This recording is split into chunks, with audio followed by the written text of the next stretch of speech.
আমরা এখানে কেন এসেছি তা জানি না, তবে স্রেফ মজা করতে আসি নাই তা নিশ্চিত। দার্শনিক লুডউইগ উইটহেগেন্স এভাবেই বলেছিলেন কথাটা। জীবনের উদ্দেশ্যটা যে কী, সেই প্রশ্নের কোনো জবাব ছিল না তার কাছে।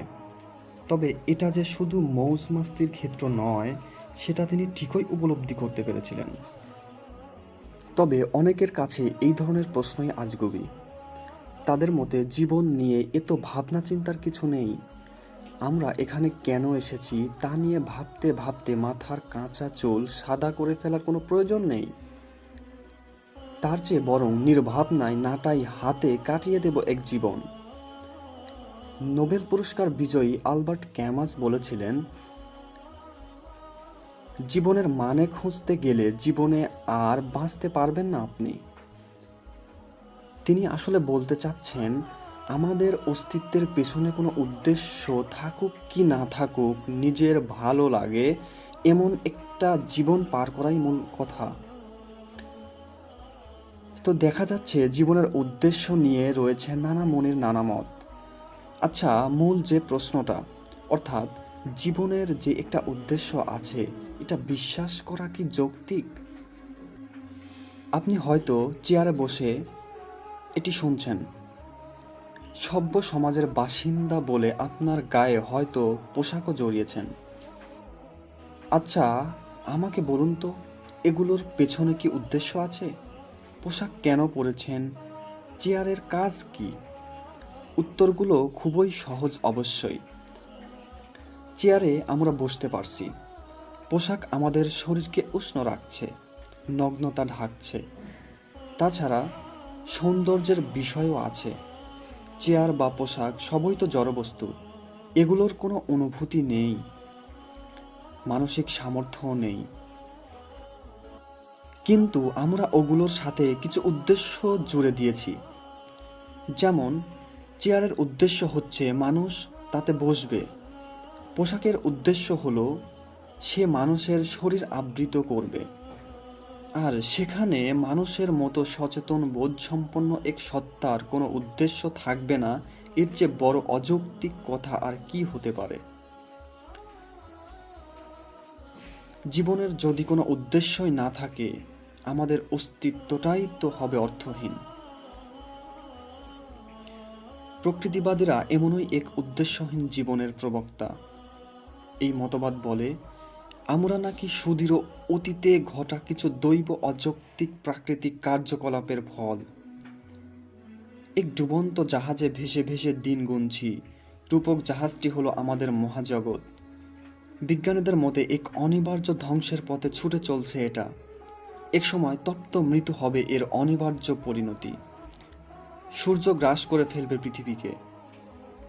তার আগেই অবশ্য প্রচণ্ড দাবদাহে মারা যাবে পৃথিবীর সব প্রাণ।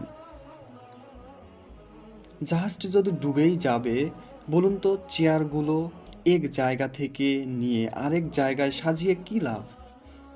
কি দরকার ভুখা এক বৃদ্ধ নারীর হাতে এক গ্লাস দুধ তুলে দেওয়ার?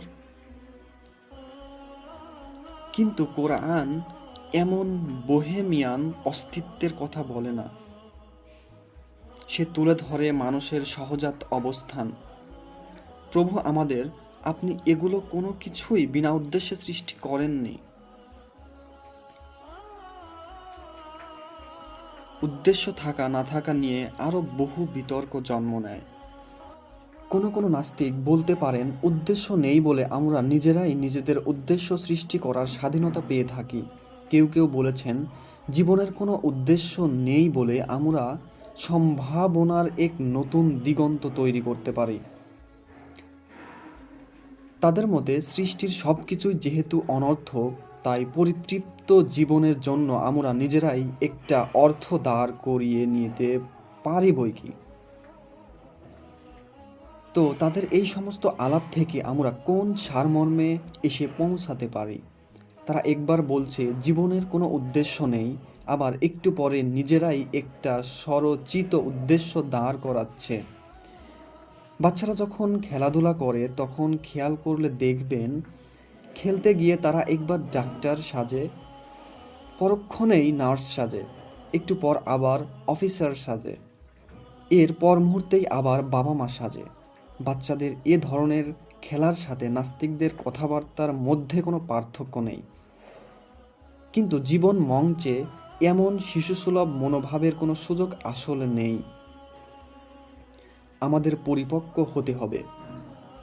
এ জীবন যে নিছক কোনো বৈকালিক খেলাধুলার আসর নয়, মুখোমুখি হতে হবে সেই অমোঘ সত্যের। জীবনের উদ্দেশ্য নিয়ে আরেকটি বিতর্কের সূচনা করে ডারউইনিয়ান বিবর্তনবাদীরা। তাদের দাবি হলো এ জীবনের উদ্দেশ্য শুধু ডিএনএ সঞ্চার। বিখ্যাত নাস্তিক রিচার্ড ডকিন্স দ্য সেলফিশ জিন বইতে বলেছেন, আমাদের শরীর শুধু এ উদ্দেশ্যেই বিকশিত হয়েছে। এই মতবাদের সমস্যা হচ্ছে এই প্রক্রিয়া আমাদের অস্তিত্বকে নামিয়ে আনে দীর্ঘ এক জৈবিক প্রণালী অনুসরণের ঘটা দৈবিক এক দুর্ঘটনার স্তরে। মানুষ যেন বিভিন্ন কণার দৈবাত সংঘর্ষ আর পুনর্বিন্যাসের ফলে আবির্ভূত কোনো কাকতালীয় সত্তা। কিন্তু জীবনের উদ্দেশ্য সম্বন্ধে ইসলাম মানবীয় প্রকৃতির বিরুদ্ধ কথা বলে না। এর দৃষ্টিভঙ্গি একদিকে যেমন সহজাত, অন্যদিকে বলিষ্ঠ। কিছু পদার্থ আর সময়ের উৎপাদিত পণ্য থেকে ইসলাম আমাদের তুলে আনে সচেতন সত্তার স্তরে। আমাদেরকে দেয় মহান স্রষ্টার সাথে সম্পর্ক গড়ার এক মহৎ সুযোগ।